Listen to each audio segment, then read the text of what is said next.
साथ मिलाता सबको। इस उपलक्ष्य में हम यहाँ आए हैं। उसी प्रकार कैटेकिज्म बच्चों का नया अध्याय की शुरुआत हम कर रहे हैं। इस त्योहार के अवसर पर हम संत पौल का जीवन का सारांश सुनेंगे। साउल का नाम बदलकर पौल रखा। वह रोम साम्राज्य का व्यक्ति था। वे क्रिस्तियों को सताया करते थे, पर यीशु को उसे छूने से चमत्कारी रूपांतरण हुआ। वह उसके बाद यीशु विश्वास में बढ़कर लोगों को प्रभु प्रेम में आगे बढ़ाए। संत पौल का पत्र फिलिपियों के नाम अध्याय 1:21 में यह लिखा है, क्योंकि मेरे लिए जीवन मसीह है और मृत्यु लाभ है। प्रभु प्रेम को गहराई से अनुभव कर उन्होंने प्रभु वचनों को अपने जीवन में उतारकर प्रभु हमारे लिए कौन है और विश्वास में आगे बढ़ाने की एक प्रेरणा स्रोत बने हैं। प्रभु साक्षी बनकर उन्होंने आज हम इस महान व्यक्ति का पर्व मनाते वक्त हम उनसे यही प्रार्थना करेंगे कि वे हमें अपने विश्वास को दृढ़ बनाए रखने में हमारे सहायक बने।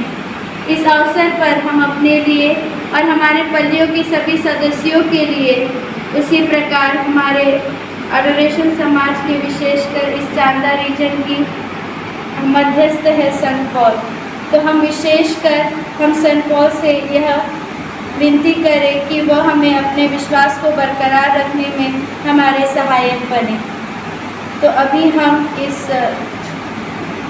कैटेकिज्म के शुरुआत करने से पहले मैं फादर जी से अनुरोध करूंगी कि वे दीप प्रज्वलित करें।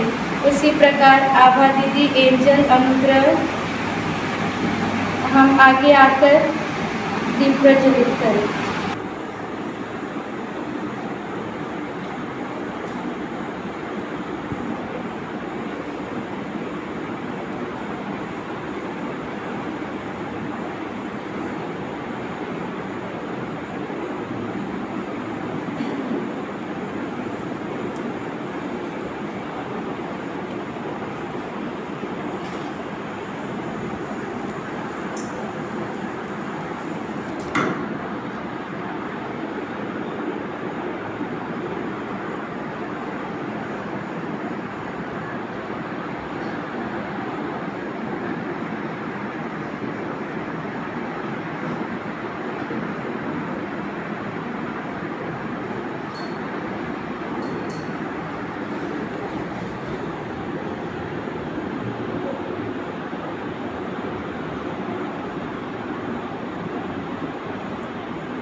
हमारे कैटेकिज्म के बच्चे जिस प्रकार इस दीप प्रज्वलन द्वारा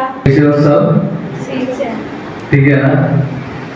अरे आज उसने तो बहुत बड़ा प्रस्तावना दिया है संत पौल के बारे में। जैसे कि मैंने बताया कि आज जो हमारा पढ़ी का पर्व यानी पढ़ी का मध्यस्थ का पर्व आज हम विशेष रूप से मनाते हैं। कौन है हमारा मध्यस्थ?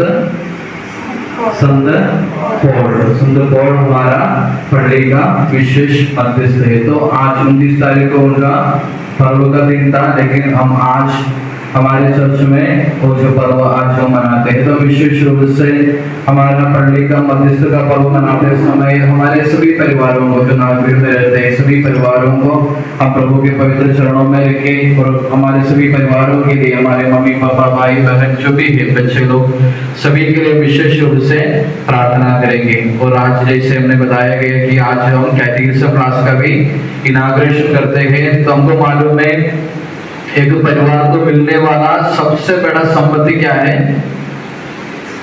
पैसा है। फिर क्या है? बच्चे। कौन से बच्चे? एक सद्गुण संपन्न बच्चे हैं, एक परिवार को मिलने वाला सबसे बड़ा संपत्ति। बच्चे तो रहते हैं, बच्चे बिगड़ गए तो कोई मतलब ही नहीं है। एक सद्गुण संपन्न बच्चा ही एक परिवार की असली संपत्ति है। तो ईश्वर ने हमारे परिवार में बच्चों को देके हमको आशीषित किए हैं, आशीर्वाद दिए हैं, लेकिन उस बच्चे को ईश्वर कैसे चाहते हैं उसी हिसाब से बढ़ाना हर एक मम्मी पापा का कर्तव्य बनता है। यानी हमारे बच्चों को ईश्वर के प्रीति में, मनुष्य के प्यार में बढ़ाना हर एक मम्मी पापा का कर्तव्य बनता है। तो आज हम हमारा कैटेकिज्म क्लास भी शुरू करते समय हम विशेष रूप से हमारे बच्चों के लिए प्रार्थना करें ताकि उन लोग शिक्षा में आगे बढ़ते हैं, लेकिन साथ ही साथ ईश्वर विश्वास में भी, ईश्वरीय प्रीति में और आगे बढ़ने के लिए भी हम विशेष रूप से प्रार्थना करेंगे। नहीं तो क्या हम अपने बच्चों को विश्वास में नहीं बढ़ाएंगे तो हमेशा अपन बाकी जो पढ़ाई है वो पढ़ाते रहेंगे, ईश्वर के बारे में नहीं बताएंगे तो क्या होता है, तो जब कुछ दुख होता है, तकलीफ होता है, हमको कहाँ देखना है, ऊपर भगवान की ओर, ईश्वर की ओर हमको देखना है। नहीं, एक जो विश्वास है, जो कैटेकिज्म का क्लास इसलिए हमें मदद करते हैं कि जो परेशानी आते हैं, दुख तकलीफ आते हैं, तो आने वाला है जिंदगी में, तो हर किसी को ये तो आते हैं, दर्द आते हैं, परेशानी आते हैं, दुख तकलीफ आते हैं, सबको आने वाला है। जैसे आते समय अगर हम मजबूत रहना है तो क्या करना चाहिए, प्रभु के ऊपर विश्वास होना चाहिए। नहीं तो हम हमेशा नीचे की ओर, संसार की ओर देखते जाएंगे तो एक दिन तो दूसरे दिन हम सब टूट जाएंगे। तो जब दुख आते हैं, तकलीफ आते हैं, तो हमको हमारे आंखें कहाँ उड़ाना चाहिए, प्रभु की ओर उड़ाना चाहिए। तो ये जो क्लास वगैरह हमारे बच्चों को विश्वास में बढ़ाने के लिए मदद करते हैं। जिंदगी में दुख तकलीफ आते समय उसको कैसे सामने करना है उसी के बारे में विश्वास हमको सिखाते हैं। यानी कभी कभी जिंदगी में विश्वास होना चाहिए, क्योंकि मैंने एक बार तो बताया था, अपन बाल काटने के लिए दुकानदार के पास में जाके बैठते हैं, वो चाकू लेकर खड़े रहते हैं, हमारे विश्वास से कि वो चाकू से हमारा सिर भी काट सकते हैं, नस काट के हमको मरवा भी सकते हैं और हमको बाल वगैरह काट के सुंदर बना के भी बेच सकते हैं। नहीं, हमारा विश्वास है कि वो दुकानदार हमको वो कैंची से, ब्लेड से हमको नहीं काटेंगे, नहीं तो कुछ हानि नहीं करेंगे करके हमारा विश्वास है। इसलिए विश्वास के साथ हम जाके उनके सामने कुर्सी पर आराम से बैठ जाते हैं। नहीं, हमका विश्वास है कि वो हमको जो हानि होने वाला है तो हमारे साथ नहीं करेगा। नहीं तो जो ऑपरेशन करते हैं, हम ऑपरेशन थिएटर में जाते हैं, डॉक्टर आते हैं, चाकू, कैंची, ब्लेड ये सब देख के आते हैं, हमारा विश्वास है कि डॉक्टर तो हमको नहीं मारेंगे, हमको आगे जाने के लिए, नहीं तो हमारे जो तकलीफ है उसको सॉल्व करने के लिए हमको मदद करेंगे। नहीं, अगर हम सोचेंगे, इसलिए मैंने बोला विश्वास भी होना चाहिए। विश्वास के अलावा कभी कभी हम जिंदगी में काम नहीं कर सकते हैं। यानी जैसे बोला, डॉक्टर के ऊपर विश्वास नहीं करेंगे तो हम कभी भी ऑपरेशन नहीं करेंगे। अगर जो सलून में जो रहते हैं उस आदमी के ऊपर हमको विश्वास नहीं तो कभी भी हम अपने बाल वगैरह नहीं कटवाएंगे। नहीं, कभी कभी विश्वास के अलावा जिंदगी में काम नहीं होता। नहीं, विश्वास हमको आगे बढ़ने के लिए प्रेरणा देते हैं। तो जिंदगी में कुछ दुख आते हैं, तकलीफ आते हैं, ईश्वर के ऊपर हमारा जो विश्वास है वो हमको आगे जाने के लिए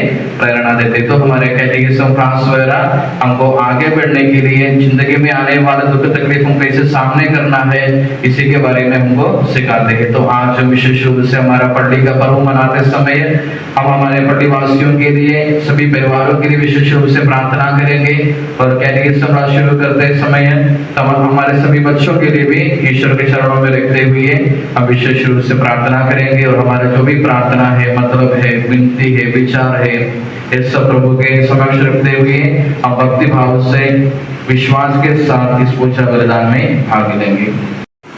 सामुएल का पहले ग्रंथ से लिया आज का वचन, अध्याय 16 पर 14 से 23 तक।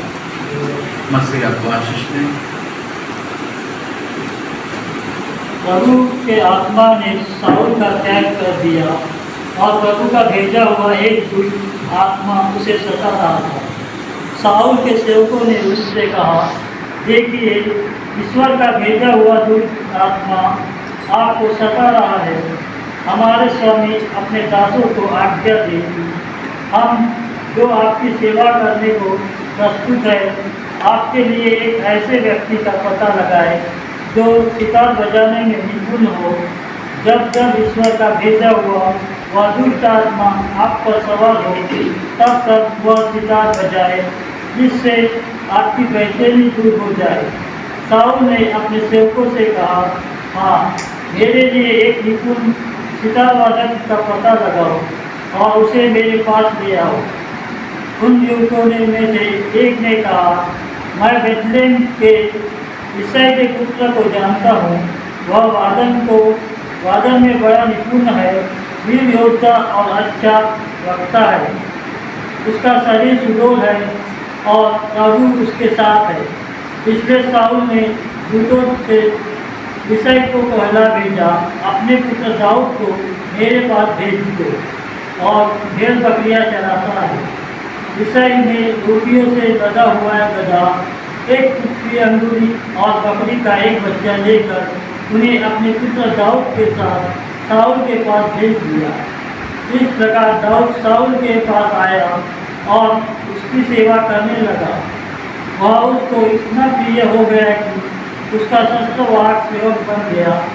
शाऊल ने ईसाई से निवेदन किया कि दाऊद मेरी सेवा में रहे, क्योंकि वह मेरा कृपापात्र है। जब वह ईश्वर द्वारा भेजा हुआ आत्मा शाऊल पर सवार होता, दाऊद सितार बजाने लगता। इससे शाऊल का मन शांत होता, उसे आराम मिलने लगता और वह दुष्ट आत्मा उससे दूर हो जाती। हमारे प्रभु ईश्वर की जय। गलातियों के नाम संत पौलुस का पत्र अध्याय 5 वाक्य 16 से 24 तक। आत्मा और शरीर एक दूसरे की विरोधी है। मैं यह कहना चाहता हूँ, आप लोग आत्मा की प्रेरणा के अनुसार चलें, तो शरीर की वासनाओं को तुच्छ नहीं करें। शरीर को आत्मा के विरुद्ध इच्छा करता है, तो और आत्मा शरीर के विरुद्ध, ये दोनों एक दूसरे के विरोधी है।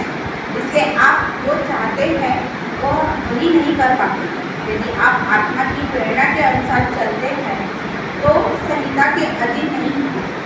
शरीर की कुकर्म प्रत्यक्ष है, अर्थात व्यभिचार, अशुद्धता, दंपता, मूर्ति पूजा, जादू टोना, वैर, क्रोध, ईर्ष्या, क्रोध, स्वार्थपरता, मनमुटाव, दलंगी, द्वेष, बंटवारापन, लंगड़ियाँ और इस प्रकार की और बातें। मैं आप लोगों से कहता हूँ, जैसा कि मैंने पहले भी कहा, वो इस प्रकार का आचरण करते हैं, वे ईश्वर के राज्य के अधिकारी नहीं होंगे। परंतु आत्मा का फल है प्रेम, आनंद, शांति, सहनशीलता, मिलनसारी, दयालुता, ईमानदारी, सौम्यता और संयम। इनके विरुद्ध कोई विधि नहीं है। जो लोग ईसा मसीह के हैं, उन्होंने वासनाओं तथा कामनाओं के सहित अपने शरीर को उस पर चढ़ा किया है। यदि हमें आत्मा द्वारा जीवन प्राप्त हो गया है तो हम आत्मा के अनुरूप जीवन बिताएं। मनुष्य जो होता है वही भूलता है। हम मिथ्याभिमानी न बने, एक दूसरे को न छेड़े और एक दूसरे से ईर्ष्या न करें। हमारे प्रभु ईसा मसीह की जय। हर्ष मनाए, हालेलुया, हर्ष मनाए, हालेलुया, आओ गाए हालेलुया। गूंज रही है मन मंदिर में अच्छी सच्ची बात निरंतर। गूंज रही है मन मंदिर में अच्छी सच्ची बात निरंतर। राजाओं के सम्मुख उसको कीर्तन जैसे पेश करूँगा। आओ गाए हालेलुया, हर्ष मनाए हालेलुया, हर्ष मनाए हालेलुया, आओ गाए हालेलुया। हम ध्यानपूर्वक पवित्र सुसमाचार सुने। आप लोगों को शांति और आपको भी। संत यूहन्ना द्वारा घोषित हमारे प्रभु ईसा मसीह का पवित्र सुसमाचार। हमारे प्रभु ईसा मसीह की जय। पेतरुस को परम अधिकार। जलपान के यूहन्ना के पुत्र, क्या इनकी अपेक्षा तुम मुझे अधिक प्यार करते हो? उसने उन्हें उत्तर दिया, जी हाँ प्रभु, आप जानते हैं कि मैं आपको प्यार करता हूँ। उन्होंने पेट्रोस से कहा, मेरे मेमनों को चराओ। ईसा ने दूसरी बार उससे कहा, सीमोन योहन के पुत्र, क्या तुम मुझे प्यार करते हो? उसने उत्तर दिया, जी हाँ प्रभु, आप जानते हैं कि मैं आपको प्यार करता हूँ। उन्होंने पेट्रोस से कहा, मेरे भेड़ों को चराओ। ईसा ने तीसरी बार उससे कहा, सीमोन योहन के पुत्र, क्या तुम मुझसे प्यार करते हो? पेट्रोस को इससे दुख हुआ कि उन्होंने तीसरी बार उससे यह पूछा, क्या तुम मुझे प्यार करते हो? और उसने ईसा से कहा, प्रभु, आपको तो सब कुछ मालूम है, आप जानते हैं कि मैं आपको प्यार करता हूँ। ईसा ने उससे कहा, मेरी भेड़ों को चराओ। मैं तुमसे कहता हूँ, जवानी में तुम स्वयं अपने कमर कसकर जहाँ चाहते थे वहां घूमते फिरते थे, लेकिन बुढ़ापे में तुम अपने हाथ फैलाओगे और दूसरा व्यक्ति तुम्हारी कमर कसकर तुम्हें वहां ले जाएगा जहां तुम जाना नहीं चाहते। इन शब्दों से ईसा ने संकेत दिया कि किस प्रकार की मृत्यु से पेट्रोस द्वारा ईश्वर की महिमा का विस्तार होगा। ईसा ने अंत में पेट्रोस से कहा, मेरा अनुसरण करो। हमारे प्रभु ईसा मसीह की जय। शुरुआत में बोला, हमारा पढ़ने का मध्यस्थ कौन है? संत पौल। उनका पर्व कब माना जाता है? कब मनाया जाता है उसका पर्व? कौन से तारीख को? 29 को। उसके साथ में किस संत का पर्व मनाते हैं? संत पेट्रुस और संत पौल। ये दोनों संतों का त्योहार हम एक ही दिन में मनाते हैं। संत पौल और संत पेट्रुस का पर्व हम एक ही दिन में 29 तारीख को हम मनाते हैं। और इन लोग कौन से नाम से कलीसिया में जाना जाता है मालूम है? कौन से नाम से जाना जाता है कलीसिया में? ये दोनों संत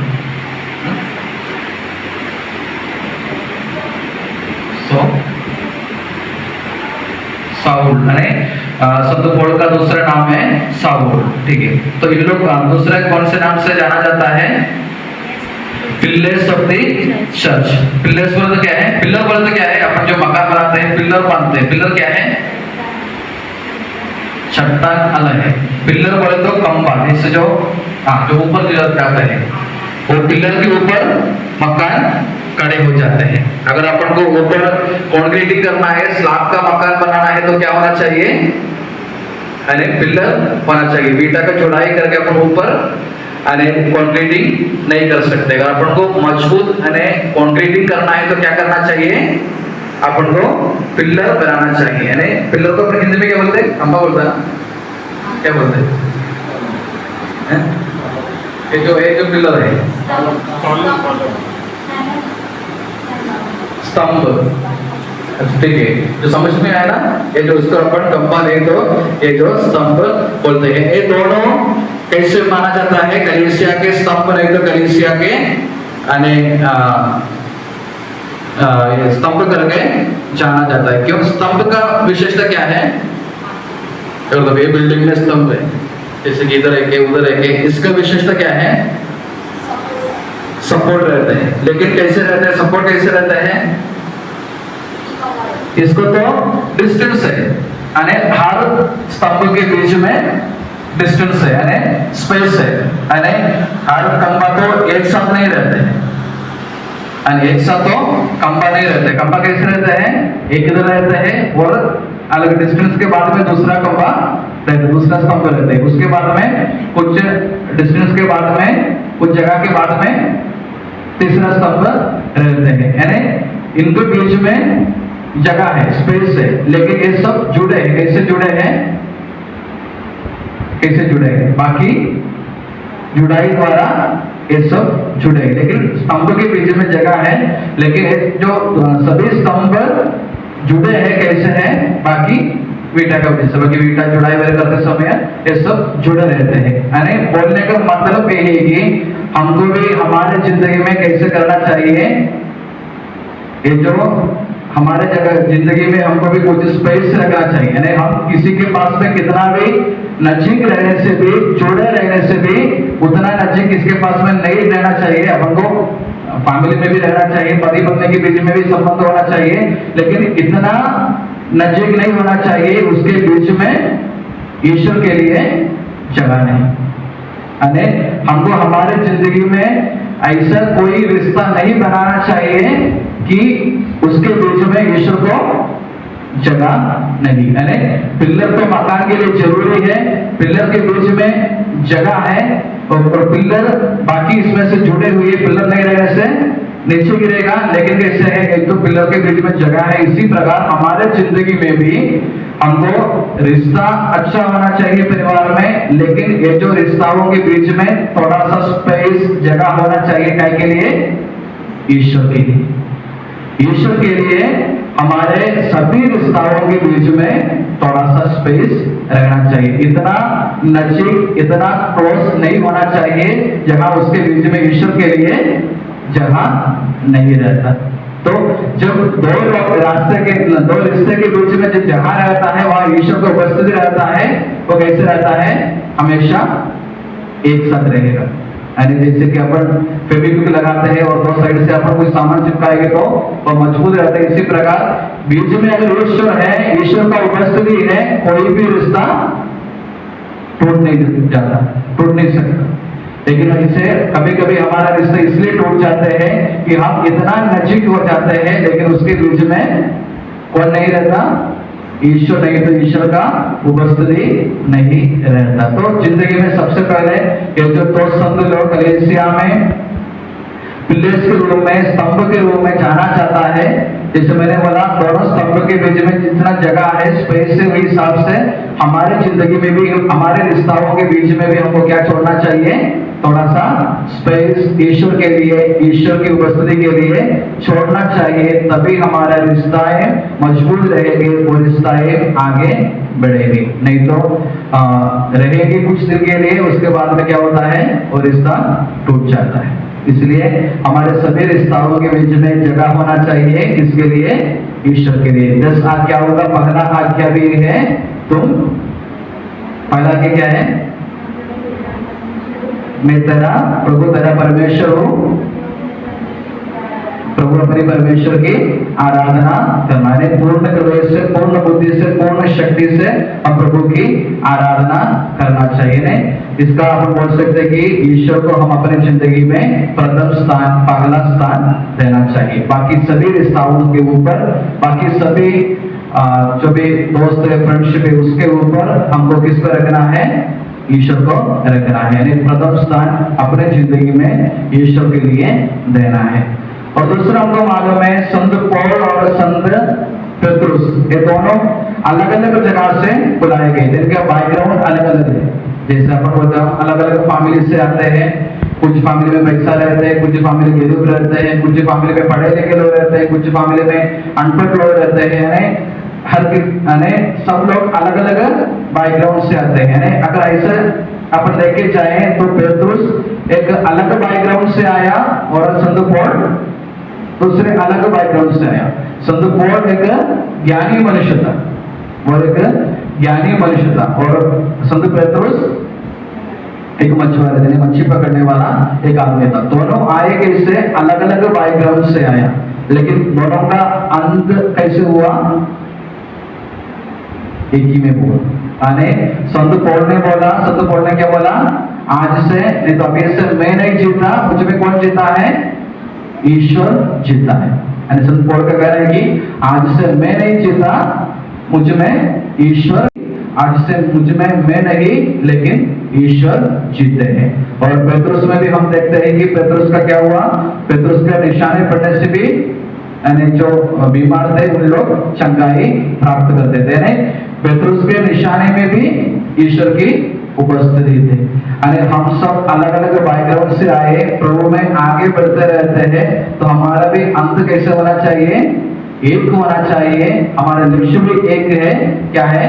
प्रभु में एक बनना। नहीं तो प्रभु तक पहुंचना, स्वर्ग पहुंचना, वो हमारा लक्ष्य होना चाहिए। इसलिए मैंने बोला अभी हम इसके बारे में सोचने की जरूरत है, मैं इधर से हूँ, मैं उधर से हूँ, हम तो अलग अलग बैकग्राउंड से आते हैं, लेकिन लक्ष्य तो एक ही है कि प्रभु में एक होना चाहिए। जैसे पेट्रोस के जैसे हमको भी हमारे निशाने में भी, हमारे उपस्थिति में भी हमको किसको उपस्थिति दिखाना चाहिए?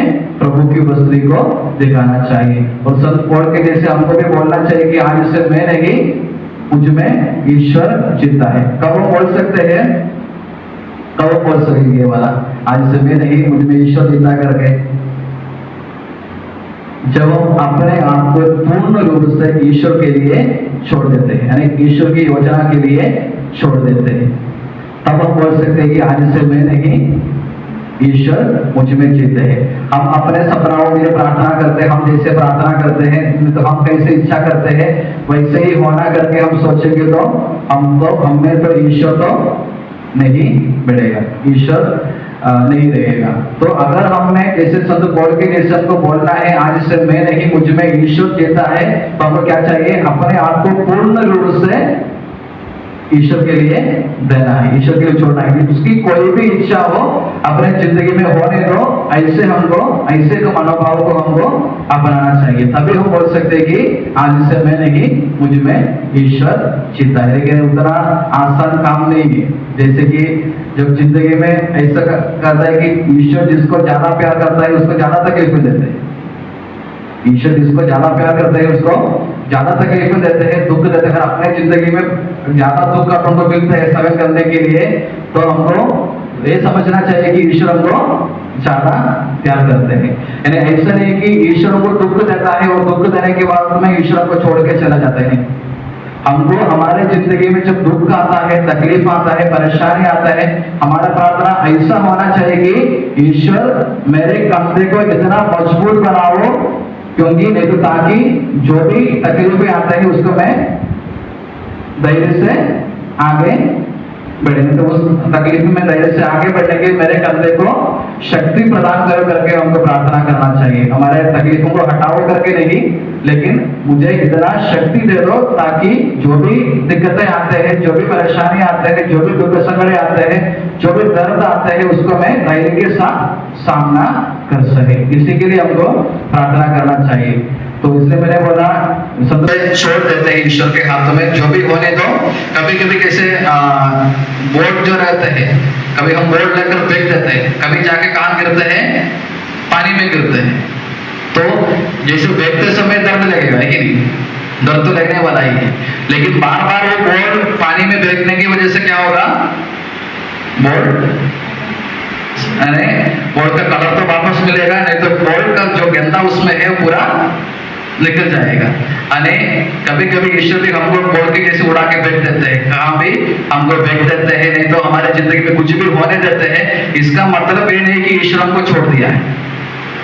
तो कभी कभी हमको अच्छा बनाने के लिए हमको क्या करते हैं? हमारे जिंदगी में तकलीफें, दर्दें देते रहते हैं। हमको मालूम है टाइम है आज, ठीक है, आज मुझे भी जल्दी जाने का नहीं, मैं बोल किया है, ठीक है। तो जैसे आप लोग को मालूम है, जब आप लोग थक जाते हैं मुझे बताओ, मैं बंद करूंगा, ठीक है। जैसे जो लोहे के टुकड़ा जो रहता है छोटा वाला, जैसे अभी छोटा सा लोहे का टुकड़ा रहेंगे, उसको कितना कीमत रहेगा? कितना कीमत रहेगा? जैसे अभी इधर जो मकान बनाते समय कुछ लोहा का टुकड़ा, नहीं तो राड वगैरह रहता है तो लंबा वाला, उसको एक टुकड़ा का कितना पैसा मिलेगा? ज्यादा से ज्यादा अपन इसमें देखें तो अपन तो आता ना लेने के लिए बनाते हैं, बंगाल में लाते हैं, उसको देने से कितना पैसा मिलेगा अपन को? जिन लोहा का जो रहता है 10 रुपया वाला किलो मिलता है, 10 रुपया, 15 रुपये, 20 रुपये किलो मिलते हैं। अगर समझो वही लोहा के टुकड़े से अगर कोई उससे कुछ पाउडर बनाएंगे, टिकास बनाएंगे, वो बेचेंगे तो कितना पैसा मिलेगा?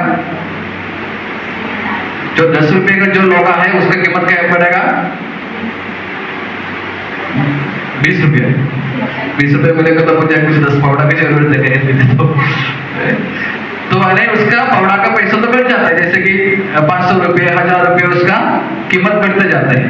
यानी जैसे टिकास हो, सफल हो, नहीं तो पाउडर हो, जो भी अपन बनाते हैं वही लोहा से बनाते हैं, उसका कीमत बढ़ते जाते हैं। और वही लोहा से अपन कुछ दूसरा कुछ बनाएंगे, समझो अभी पानी में अपन ये डालते हैं, जैसे नाव बनाते हैं, नाव में भी क्या यूज करते हैं, लोहा का यूज करते हैं।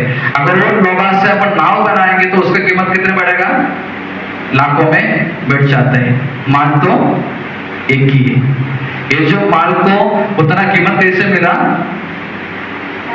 जब उन्होंने उनके जिंदगी में दर्द सहन किए, नहीं तो दर्द के मौकों से, नहीं तो दर्द के अवसरों से जब उन्होंने चला तब लोगा फावड़ा बन गया, नहीं तो टिकास बन गया, नहीं तो सफल बन गया। और उसके बाद में जब हमको मालूम है कैसे बनाते हैं, जैसे ये जो बनाने वाला लेके जाता है और आग में रखते हैं उसको, जैसे क्या बोलते हैं, कैसे हाथोड़ी से उसको टोका जाता है और उसको लेवल करते हैं, वैसे उसको बनाते हैं। बहुत दुख सहन करना पड़ता है जो लोगों को, उसके बाद में उसकी कीमत बढ़ते हैं। दुख के अलावा, दर्द के अलावा, परेशानी के अलावा हम बोलते हैं कि मेरे इतने साल का तजुर्बा है। तजुर्बा कैसे आता है, अपने को एक्सपीरियंस कहाँ से आते हैं, हम अभी कहाँ पे जाते हैं, कुछ काम के लिए जाते हैं, पढ़ाने के लिए जाते हैं, कहाँ पे जाते हैं, हम क्या बोलते हैं, एक्सपीरियंस वाला।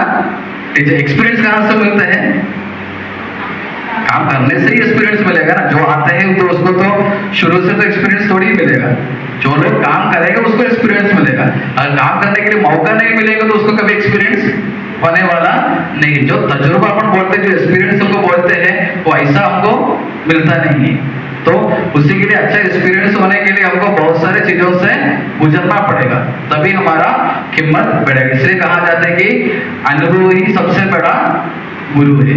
Experience is the best teacher, यानी अनुभव ही सबसे बड़ा गुरु है। यानी बोलने का मतलब ये है कि वही बोल रहे थे कि अगर हमें प्रभु जीना है, प्रभु जीते हैं, तो हमको क्या करना चाहिए, हमको अपने आप को प्रभु के हाथों में सौंप देना चाहिए। उतना आसान नहीं है, लेकिन जैसे लोगों को हिम्मत बढ़ते जाते हैं, जैसे उसको टोकते जाते हैं, आग में रखे जाते हैं, वैसे उसकी कीमत बढ़ते जाते हैं। उसी हिसाब से जब हमारे जिंदगी में परेशानी आते हैं, दर्द आते रहते हैं, ये सब परेशानी हमको बिगाड़ने के लिए, तोड़ने के लिए नहीं, लेकिन हमको मजबूत बनाने के लिए, ये हमको सोचना चाहिए। जो भी दुख आते हैं, परेशानी आते हैं, तकलीफ आते हैं, ये हमको तोड़ने के लिए, बिगाड़ने के लिए नहीं, लेकिन हमको मजबूत बनाने के लिए। तो ये हमको आगे लेके जाएगा। तो जो ऐसे जो दर्द आते हैं, इसलिए मेरा कहना है कि हमको ईश्वर के ऊपर विश्वास रखते हुए हमको आगे बढ़ना चाहिए। और तीसरा हमको मालूम है कि इन्हीं लोग कब नकारा, पेत्रुस ने कब नकारा 3 बार प्रभु को,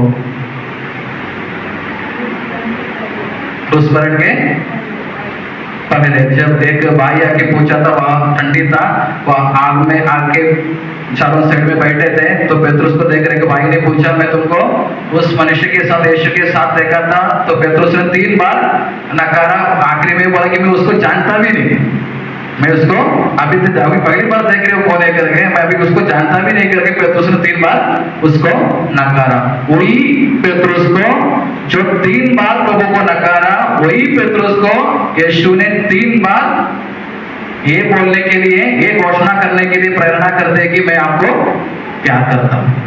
यानी कभी कभी हम भी ईश्वर को नकारते हैं, लेकिन जिंदगी में ऐसा मौका आता है कि हमको भी घोषणा करने का, हमको भी ये बोलने का है, ईश्वर आपके अलावा दूसरा कोई नहीं, मैं आप पर विश्वास करता हूँ, मैं आपको प्यार करता हूँ। यानी यीशु को 3 बार नकारे, पेत्रुस को भी यीशु ने 3 बार ये कहने के लिए प्रेरणा दिया कि मैं आपको प्यार करता हूँ। यानी हर बार जब पेत्रुस ने बोला मैं आपको प्यार करता हूँ, यीशु ने एक ही उत्तर दिया, मेरे भेड़ों को चराओ। यानी जब भी हम पवित्र पूजा बलिदान में भाग लेते हैं, ये घोषणा करते हुए, हे प्रभु मैं आपको प्यार करता हूँ, आप में विश्वास करता हूँ, ये घोषणा करते हुए हम हर एक बार जब पूजा बलिदान में भाग लेते हैं तो हमको क्या मिलेगा, आशीष मिलेगा। लेकिन उसके पहले हमको हमारे विश्वास की घोषणा होना चाहिए, हे प्रभु मैं आप में विश्वास करता हूँ, मैं आपको प्यार करता हूँ। ये करने के बाद में अगर हम यीशु से कुछ भी मांगेंगे तो यीशु हमको वह देगा। तो जो 3 बार नकारे पेत्रुस को भी यीशु ने कहने के लिए प्रेरणा दिया कि मैं आपको प्यार करता हूँ। यानी कभी कभी हमको भी ये विश्वास की घोषणा करना जरूरी है अपने जिंदगी में कि हे ईश्वर मैं आपको प्यार करता हूँ। ईश्वर मैं आप पर विश्वास करता हूँ, तेरे अलावा मेरे जिंदगी में दूसरा कोई नहीं है मुझे मदद करने के लिए। इसलिए ना अपन जब दवाखाने में कोई भर्ती रहते हैं यानी हम अपने पैसा से नहीं तो अपने दोस्तों से उसको दुरुस्ती नहीं कर सकते, चंगाई नहीं कर सकते, आखिरी अपने आगे काम जाते हैं ईश्वर की ओर जाते हैं। तब कितना भी पैसा दान करने के लिए, कितना भी मोमबत्ती जलाने के लिए, कितना भी अगरबत्ती करने के लिए, किसी को भी लाने के लिए, कुछ भी करने के लिए हम तैयार हो जाता है जब हमको जिंदगी में पता चलता है कि अभी दूसरा कोई रास्ता नहीं। यानी मेरे कहने का मतलब है कि ऐसा स्थिति के लिए हमको रुकने का जरूरत नहीं है, आज से हम ईश्वर पर विश्वास रखते हुए हमको आगे बढ़ सकते हैं। यानी कुछ होने के लिए रुकना नहीं, जैसे बच्चे लोग रुकते हैं परीक्षा आने तक प्रार्थना करने के लिए, परीक्षा आते से भी प्रार्थना करते हैं कि मुझे अच्छे से परीक्षा लिखने के लिए एक कृपा देश शक्ति देकर, नहीं तो मेरा परीक्षा अच्छा होने के लिए प्रार्थना करते हैं, लेकिन साल भर प्रार्थना नहीं करते कि मुझे अच्छे से पढ़ाई करने के लिए दिमाग दो, नहीं तो मुझे करने के लिए दिमाग दो, कभी प्रार्थना नहीं करते। जब कुछ कल परीक्षा है तो आज प्रार्थना करेंगे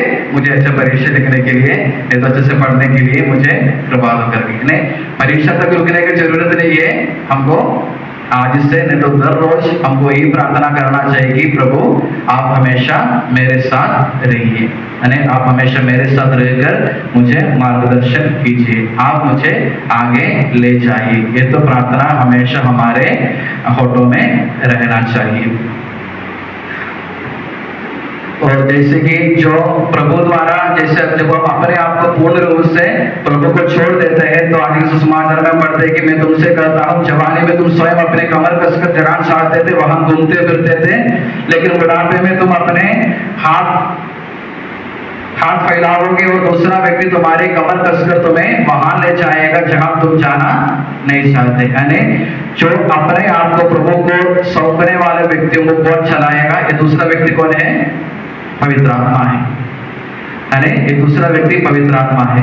अगर हम अपने आप को पूर्ण रूप से प्रभु को सौंप देंगे, प्रभु के ऊपर छोड़ देंगे, तो हमको चलाने वाला व्यक्ति कौन रहेगा? पवित्र आत्मा रहेगा। इसलिए बोलते कि हमारा इच्छा नहीं, हम अपने हाथ फैलाओगे और दूसरा व्यक्ति तुम्हारे कमर कसकर तुम्हें वहां ले जाएगा जहां तुम जाना नहीं सकते, लेकिन ईश्वर काम चाहते हैं वहां लेके जाएगा। यानी जो ईश्वर को अपने आप को समर्पण करते हैं, सौंप देते हैं, छोड़ देते हैं, उस व्यक्ति को चलाने वाला व्यक्ति, चलाने वाला शक्ति कौन रहेगा? पवित्र आत्मा रहेगा। तो आज हम हमारे पल्ली का त्योहार मनाते समय सबसे पहले मैंने ये बोला कि सबसे पहले क्या बोला? पेट्रुस और पौलुस कलीसिया में स्तंभ के रूप में जाना चाहता है, तो सबसे पहले हमको भी जैसे जो स्तंभ के बीच में जगह रहता है, उसी प्रकार हमारे जिंदगी में प्रभु के लिए जगह देना है। कोई भी रिश्ता हो, फ्रेंडशिप हो, पति पत्नी का हो, बच्चों का हो, किसी के भी हो, तो वो जो रिश्तों के बीच में प्रभु के लिए, प्रभु की उपस्थिति के लिए जगह देना है। और दूसरा क्या बोले थे? हम कहां से भी आए, कौन सा भी बैकग्राउंड में रहे, सबका लक्ष्य एक ही है, अंत में प्रभु तक पहुंचना। ये बोलना कि आज से मैं नहीं, मुझ में आप जीते हैं, यानी अपने आप को प्रभु को सौंप देना है। और तीसरा, जब हम अपने विश्वास की घोषणा करते हुए, यानी अपने विश्वास को, नहीं प्रभु मैं प्यार करता हूं, आपको प्यार करता हूं, आप पर विश्वास करता है, घोषणा करते हुए हम पूजा प्रदान में भाग लेते हैं, प्रार्थना करते हैं, तो हमारे प्रार्थनाओं को उत्तर हमको मिल जाते हैं। और चौथा, जो ऐसा करते हैं, जो ऐसा प्रभु की इच्छा के हिसाब से चलते हैं, प्रभु को अपने लिए सौंप देते हैं, उस व्यक्ति को चलाने वाला शक्ति कौन रहेगा? पवित्र आत्मा रहेगा। तो आज हम हमारा पल्ली का त्योहार मनाते समय हम विशेष रूप से ये जो गुणों को हमारे जिंदगी में अपनाने के लिए प्रार्थना करेंगे। और जैसे आपको मालूम है, आज जो हमारा कैटेकिज्म क्लास का भी इनॉग्रेशन करते हैं, तो कैटेकिज्म क्लास का भी इनॉग्रेशन करते हैं, तो हम बच्चों को यही सिखाने के लिए कोशिश करते हैं कि आप लोग जिंदगी में अकेला नहीं, आपके साथ कौन रहेगा? प्रभु रहते हैं। सिर्फ बच्चों को नहीं, कैटेकिज्म द्वारा ये जो क्लास द्वारा हम बच्चों को यही सिखाने के लिए कोशिश करते हैं कि आप लोग अकेला नहीं, आपके साथ हमेशा ईश्वर है। क्योंकि वचन है, मैं तुमको अनाथ नहीं छोड़ूंगा, दुनिया के अंत तक मैं तुम्हारे साथ रहूंगा। यानी हम बच्चों को यही सिखाने के लिए कोशिश करते हैं कि आप लोग अकेला नहीं, कुछ भी हो जाए जिंदगी में कौन है तुम्हारे साथ? तुम्हारे ईश्वर तुम्हारे साथ है। तो हमको मालूम है, तो बच्चों को जो सिखाते हैं, जैसे हम बाइबल में पढ़ते हैं कि एक खेती में स्वर्ग राज्य की खेती के जैसा है, खेती के जैसा है। और एक आदमी बेरने के लिए जाते हैं और बेरते समय कुछ बीजे कहाँ पड़ते हैं? कांटों के ऊपर गिरते हैं, कुछ पत्थर के ऊपर गिरते हैं और कुछ अच्छे जमीन के ऊपर गिरते हैं। यानी जो अच्छे जमीन के ऊपर गिरते हैं वह 100 गुना फल देते हैं। यानी ये जो खेती क्या है अपनी जिंदगी में, ये जो खेती क्या है? खेती स्वर्ग राज्य के समान है करके बोला। अपनी जिंदगी अपन देखे जाए तो एक कैटेकिज्म बच्चों के लिए अपन देखे जाए तो एक कैटेकिज्म बच्चे का खेती क्या है? उनका हृदय है। यानी उनका हृदय एक खेती के समान है। कैटेकिज्म टीचर लोग हंसते हैं क्योंकि उनको मालूम नहीं है, क्योंकि एक बच्चे का हृदय एक अच्छे खेती के समान है।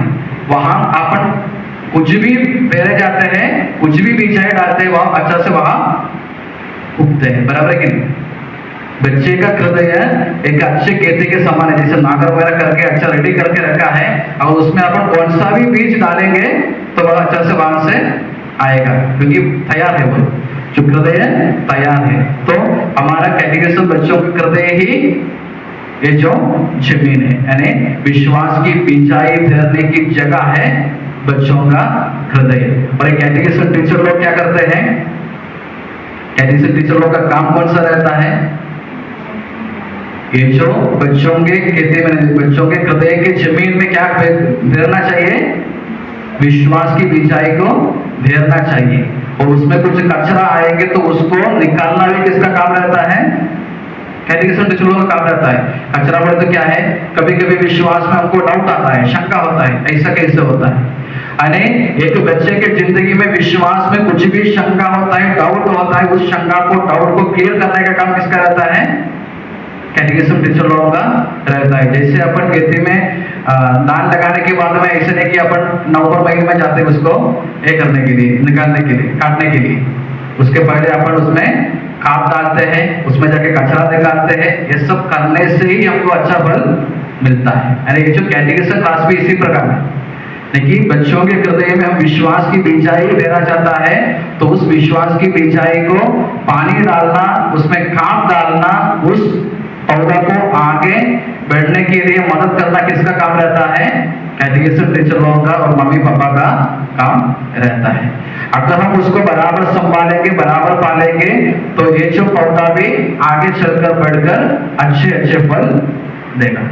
तो मैंने बोला हमारे बच्चों का हृदय भी एक अच्छे जमीन के समान है। उसमें अपन कौन सा भी बीज डालते हैं, बेरते हैं, वो बीज अच्छा पौधा होकर बढ़ना चाहिए। बढ़ाने के लिए हमारे टीचर लोगों को, मम्मी पापा लोगों को काम करना चाहिए। यानी विश्वास कितना भी छोटा रहने दो, उसको बढ़ने के लिए हमको चांस देना चाहिए। जैसे अपन बोलते हैं कि बाइबल में पढ़ते हैं, अगर तुम्हारा विश्वास एक राई के दाने के समान भी हो, अगर तुम इस पहाड़ को यहाँ से हटकर वहां जाके गिरो बोलने से वह गिरने वाला है। यानी विश्वास कितना भी छोटा रहने दो, लेकिन क्या होना चाहिए? मजबूत होना चाहिए। राई के दाना इतना मजबूत है, आपने कभी देखे कि राई के दाने के डब्बा जो रखते हैं, डब्बा में अपन राई का दाना डाल के रखते हैं, उसमें कभी कीड़ा देखे है? किसी भी देखे क्या? मैंने तो अभी तक देखा नहीं, बाकी सभी इसमें कीड़ा तो आते हैं, लेकिन राई के दाना अपन जो रखते हैं उस डब्बा में कभी कीड़ा नहीं रहते। क्यों? क्योंकि वह अंदर से मजबूत रहता है, वो अंदर से कड़क रहता है, मजबूत रहता है। इसलिए मैंने बोला विश्वास कितना भी छोटा रहने दो, वह क्या होना चाहिए? मजबूत होना चाहिए। उसमें कोई भी कीड़ा आके उसके ऊपर आक्रमण नहीं करना चाहिए। हमारे विश्वास इतना मजबूत होना चाहिए, कोई भी उसको आक्रमण नहीं करना चाहिए। तो इसलिए मैंने बोला हमारा विश्वास राई के समान हो, छोटा हो। बच्चों को भी, जो छोटे बच्चे उनको विश्वास जो है छोटा है, उसको कैसे उस राई के दाने को नहीं तो उस पौधा को बढ़ाने के लिए हमको काम करना चाहिए। जैसे कि राई का दाना बढ़कर बड़ा पेड़ बन जाते हैं, उसी हिसाब से हमारे विश्वास को भी अगर अभी छोटा रहने दो, लेकिन उस विश्वास को हमको बड़ा मजबूत बनाना चाहिए। अगर ये विश्वास मजबूत रहता है, जिंदगी में कौन सा भी चैलेंजेस आते हैं तो हमको उसको सामना कर सकते हैं। बाइबल में पढ़ते हैं गोलियत और दाऊद के बारे में। मालूम है गोलियत और दाऊद की कहानी मालूम है? आप बोलते हैं कि आज कब बंद करें मत करो, आज तो मुझे टाइम मिल रहा है इसलिए बोलते, ठीक है। तो दाऊद और गोलियत की कहानी मालूम है? मालूम है? बोलते बताओ क्या है करके, मेरे सुनते सुनते लोग तक जाते हैं।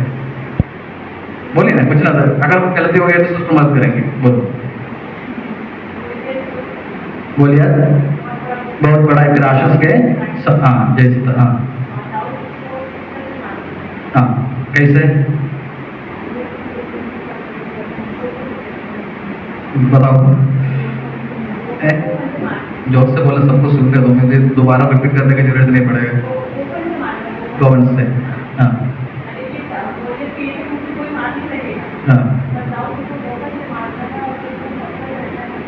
माथे पर गिर जाते हैं। अरे कितना भी बड़ा रहने दो, राक्षस रहने दो, उस व्यक्ति को भी कितना भी बड़ा चैलेंजेस रहने दो, उसको भी हम क्या कर सकते हैं? जैसे कि छोटा दाऊद ने एक बच्चा था, उसने उसको जैसे मारा वैसे हम उसी को भी चैलेंजेस को जो भी आते हैं उसको सामना कर सकते हैं, जब अपने हमको विश्वास रखते हैं, धैर्य रहते हैं हमारे ऊपर भी, प्रभु के ऊपर। जब हमको प्रभु के ऊपर धैर्य रहते हैं, विश्वास रखते हैं, तो जिंदगी में आने वाला सभी चीजों को हम सामने कर सकते हैं। तो जैसे कि अपन बोलते हैं कि अभी आप लोग कमल का फूल देखा होगा, वो कहाँ से आते हैं, कहाँ रहते हो, कहाँ रहते हैं? चिकन में रहते हैं, कीचड़ में रहते हैं। ये कभी नहीं बोलते कि मैं कीचड़ में रहता हूँ, नहीं तो चिकन में रहता हूँ, इसलिए मैं अच्छा फूल नहीं रहता करके कभी नहीं बोलता। कौन सा भी इसमें रहने दो, वह उससे जितना होता है उतना दूसरों को देते हैं, उतना ब्यूटी, उतना सुंदरता दुनिया को देते हैं। कमल का फूल उनका बैकग्राउंड ऐसा है कि पानी में रहते हैं, चिकन में रहते हैं, कीचड़ में रहते हैं, लेकिन उसमें से जो अच्छा फूल आते हैं, हमारा भी बैकग्राउंड कुछ भी रहे, हमको क्या बनना है उसी के ऊपर हमको ध्यान देना चाहिए। लेकिन क्या बनना है, अगर अपने को ईश्वर के ऊपर विश्वास से धैर्य है तो हम कुछ भी कर सकते हैं। तो हमको हमारे बच्चों को यही देना चाहिए कि विश्वास और धैर्य में हमको बढ़ाना चाहिए। आने के लिए विशेष रूप से प्रार्थना करेंगे ताकि हमारा बच्चा भी ईश्वर प्रीति में, मनुष्यों के प्यार में आगे बढ़ सके। क्योंकि जैसे मैंने शुरुआत में बोला, एक परिवार को मिलने वाला सबसे बड़ा संपत्ति है एक सद्गुण संपन्न बच्चा। अपने बच्चों को अच्छे अच्छे गुणों को बताकर अच्छे अच्छे गुणों से भरना हमारा काम रहता है। तो कैटेकिज्म क्लास वगैरह उसी के लिए आप लोगों को मदद करेंगे। तो विशेष रूप से हम हमारे बच्चों को भी प्रभु के पवित्र चरणों में रखते हुए उनके लिए भी प्रार्थना करेंगे। ईश्वर हम सबको आशीष दे, पिता, पुत्र और पवित्र आत्मा के नाम पर।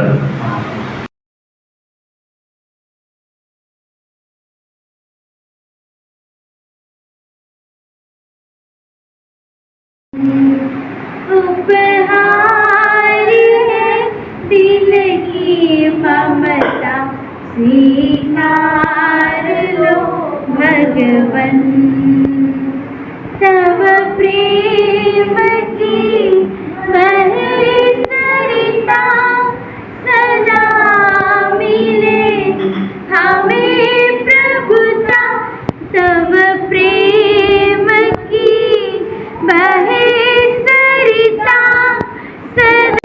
समस्या को जीवन प्रदान करते, इसका सेवन करने वाले नहीं मरते, इसको ग्रहण करने वाले मुक्ति पाते, उनको क्षमा प्राप्त होती है और वे सदा जीवित रहते हैं। Page number 124, 124।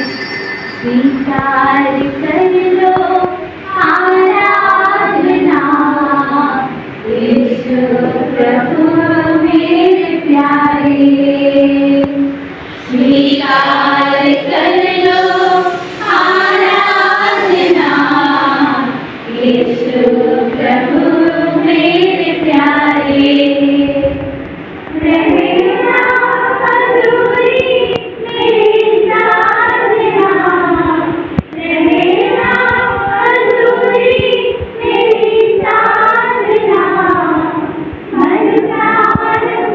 को तुम्हारे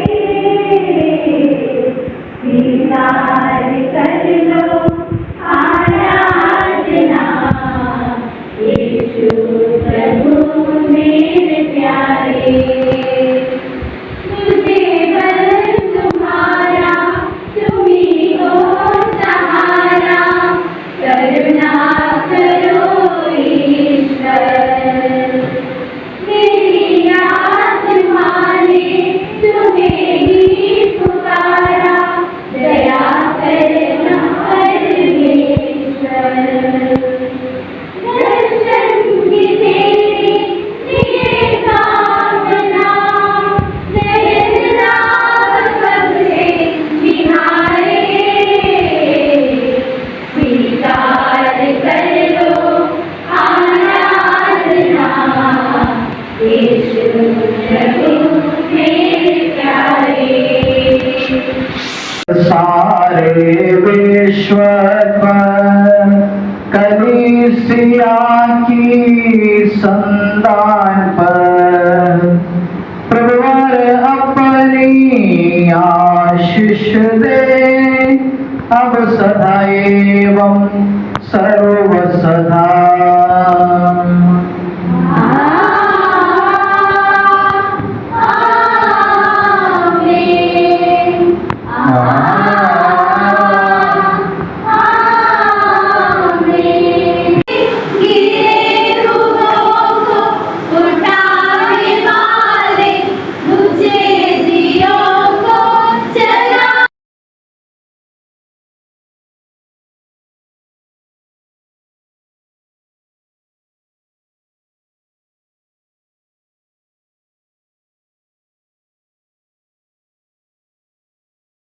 से आपका स्वागत करते हैं। मैं अनुष्मा से अनुरोध करूंगी कि वह फूल देकर फादर जी का स्वागत करें। Thank you Anushma. उसी प्रकार हमारी मदर लिटिल ट्रेसा का भी हम स्वागत करना चाहेंगे। मैं अभी आभा आंटी को आमंत्रित करूंगी कि वे भी आकर हमारे मदर जी को फूल से स्वागत करें।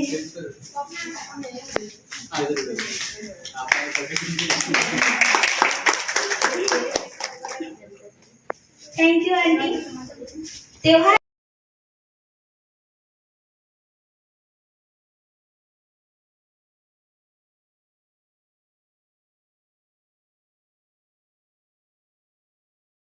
की शुरुआत हर प्रार्थना गीत द्वारा हम करेंगे। हमारे बहनों से आग्रह करती हूँ कि वे आकर प्रार्थना गीत प्रस्तुत करें। प्रार्थना मेरे दिल में आ पवित्र आत्मा मेरे दिल में आ मेरे जीवन को तू ही चला मेरे जीवन को तू ही चला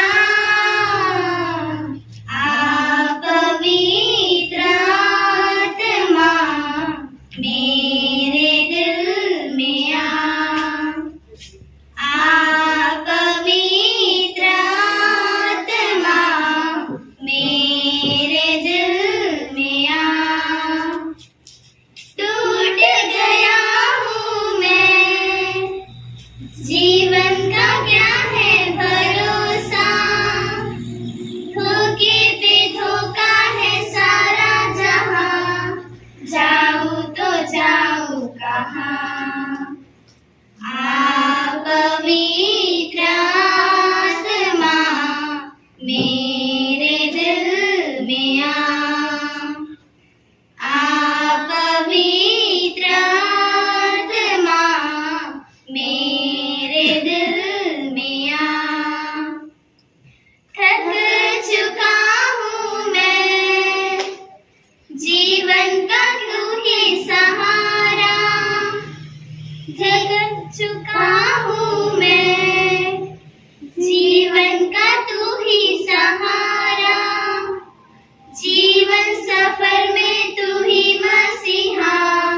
जाऊँ तो जाऊँ कहाँ, जीवन सफर में तू ही मसीहा, जाऊँ तो जाऊँ कहाँ।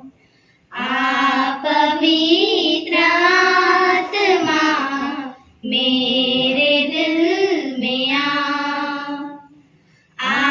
पवित्र आत्मा मेरे दिल में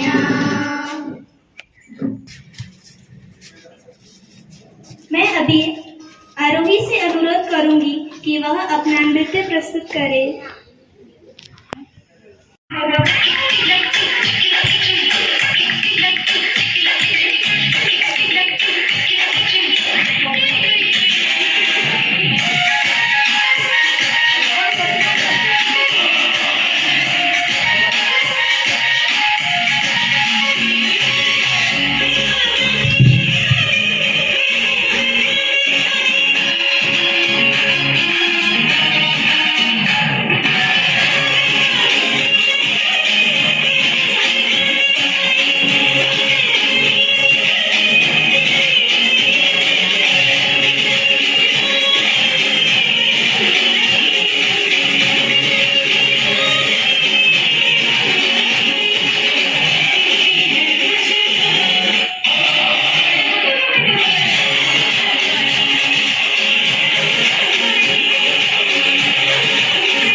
सोबतीला साथ परिवार पाहिजे दोन काका आहे तुला घेऊन देतो साथ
हो जाता है। कभी कभी हमको क्या है अपने मन को सुनना पड़ता है।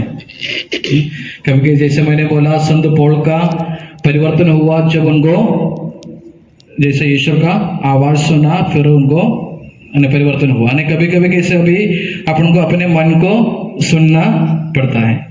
तो एक कहानी ऐसे है कि एक बाजार में एक आदमी बैठे थे, फल के बाजार में, फ्रूट्स के बाजार में एक आदमी बैठते के फ्रूट्स बेचने के लिए।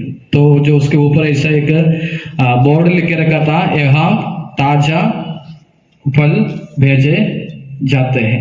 तो फ्रूट्स का बाजार है, सभी लोग फ्रूट्स बेच रहे। तो एक बुजुर्ग कपड़ा आया, बुजुर्ग पति पत्नी आया, आके बुढ़ा बूढ़ी ने क्या बोला ये आदमी को, तो ये तो फल का बाजार है, अभी यहाँ ताजा फल भेजा जाता है, इसे लिखने की कोई जरूरत है क्योंकि आप बैठे हैं यहाँ मार्केट में, तो यहाँ लिखने की कोई जरूरत नहीं है। तो सुन के उनको भी ऐसा लगा कि ठीक है, तो मैं मार्केट में बैठा हूँ, बाजार में बैठा हूँ, तो यहाँ ताजा फल भेजे जाता है ऐसा करके लिखने की कोई जरूरत नहीं। इसलिए उन्होंने क्या किया, यहाँ हटा दिया।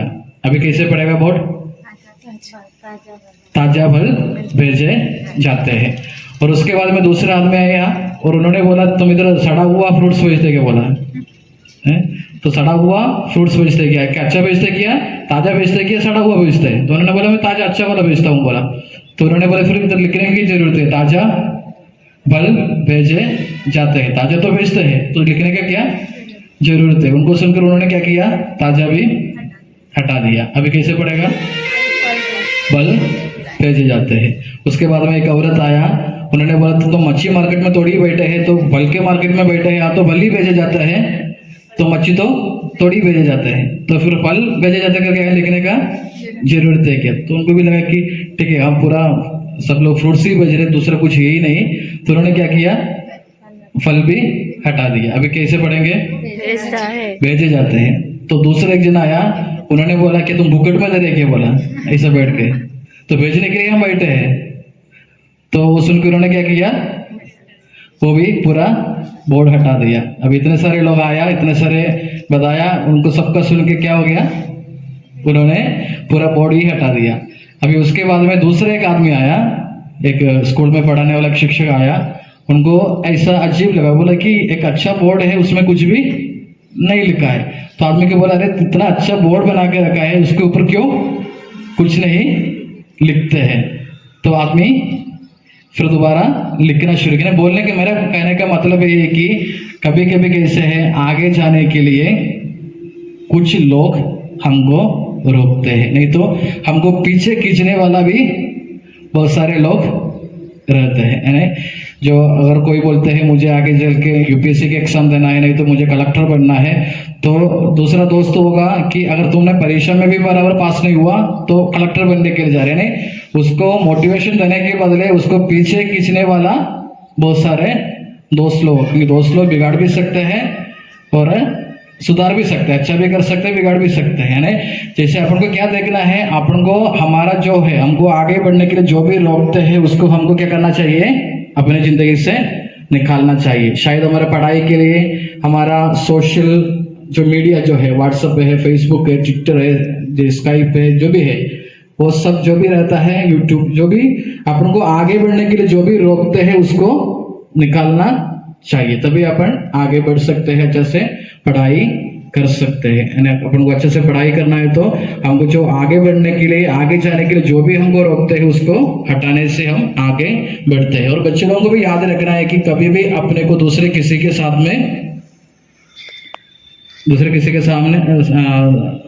क्या नहीं करना चाहिए, कंपैरिजन, तुलना नहीं करना चाहिए, क्योंकि सब लोग यूनिक है। अगर कोई बच्चा का बैठ के बोलेंगे तो अच्छा डांस कर रहे थे, मुझे डांस करना नहीं आता, तो ठीक है, तुमको डांस करना नहीं आता, तुमको तो दूसरा तो कुछ करने आता है, तुम शायद स्पोर्ट्स में अच्छा होगा, शायद भाषण देने में अच्छा होगा, नहीं तो शायद गाना बोलने में अच्छा होगा। ऐसे नहीं कि सभी लोग डांस करने में अच्छा रहता है, नहीं? हमको सबसे पहले क्या समझना चाहिए, हम सब यूनिक है। दूसरे किसी को देखे मुझ में वो गुण नहीं करके बोलने से अच्छा हम में जो गुण है उसको अपन को बढ़ाना चाहिए। कोई कैपेसिटी नहीं है, अगर अपन फिश को बोले कि तुम पेड़ चढ़ो, बोलने से फिश पेड़ चढ़ते हैं क्या? नहीं चढ़ते, क्योंकि दोनों का कैपेसिटी जो है, टैलेंट जो है, एबिलिटी जो है, अलग अलग है।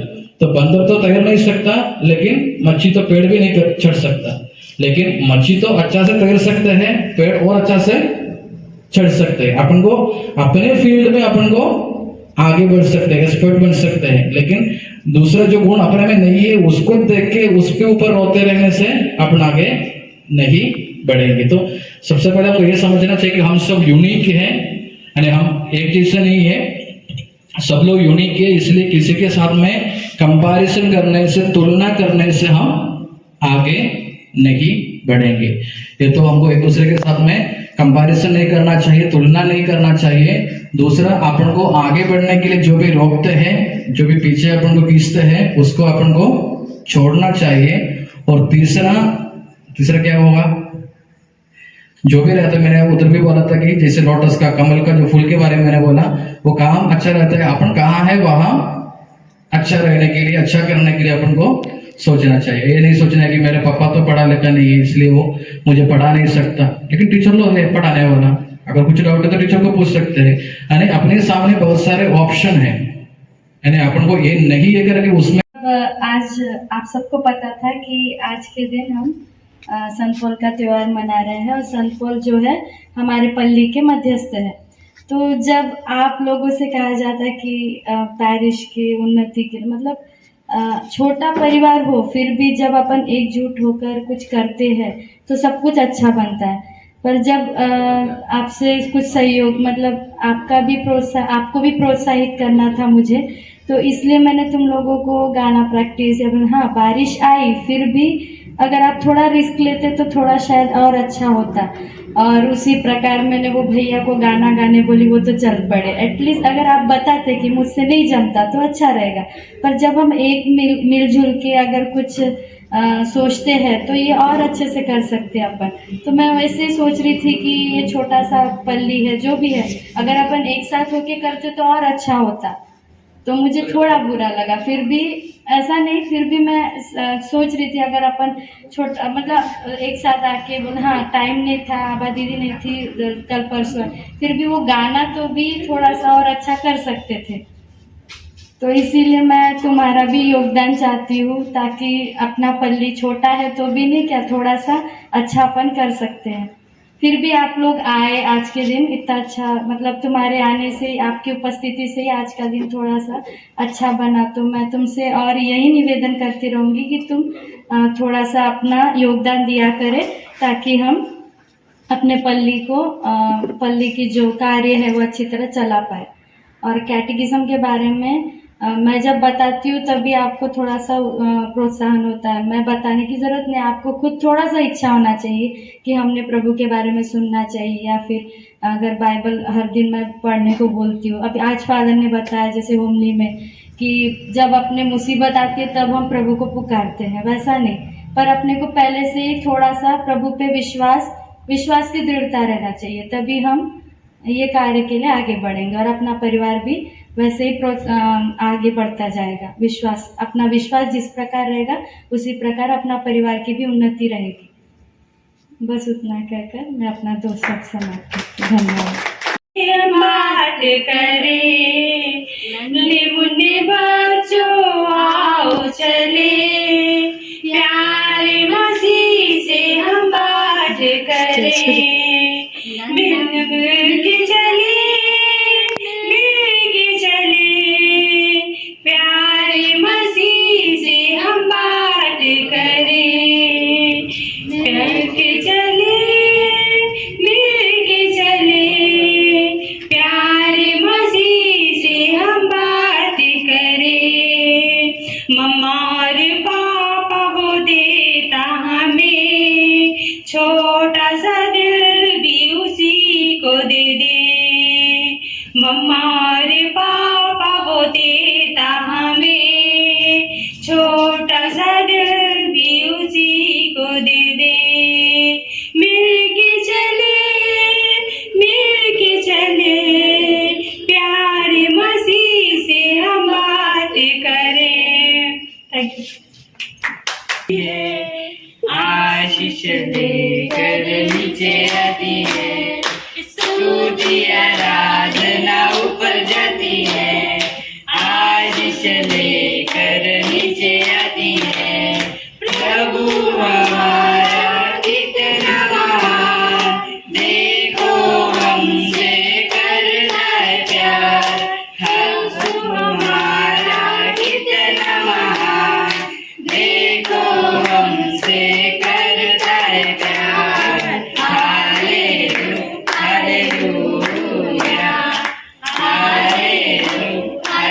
हालेलुया।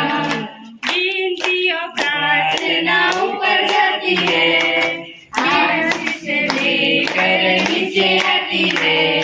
गिनती और प्रार्थना ऊपर जाती है, आशीष लेकर नीचे आती है।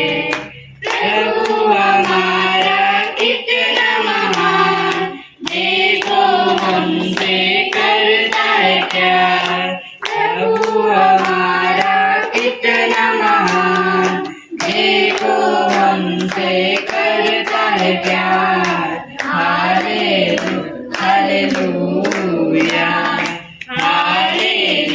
हालेलुया। धन्यवाद देता हूँ क्योंकि आज की शुरुआत से लेकर प्रस्तावना से लेकर जोसेफिन सिस्टर का प्रस्तावना से लेकर अभी तक जो भी इसके लिए काम किए हैं, जो भी अच्छे तरह से मदद किए हैं, जैसे प्रस्तावना अर्पण का और कुछ जो भी है, जैसे नाश्ता का, इधर जो बैठने का बेंच कुर्सी जो भी लगाए, यानी जो भी है प्रोग्राम किए, सभी बच्चों को भी अभिनंदन है कि एक छोटे से समय में आप लोगों ने भी अच्छा कार्यक्रम प्रस्तुत किए। इसके बाद में अगले साल तो अपन इससे अच्छा करेंगे।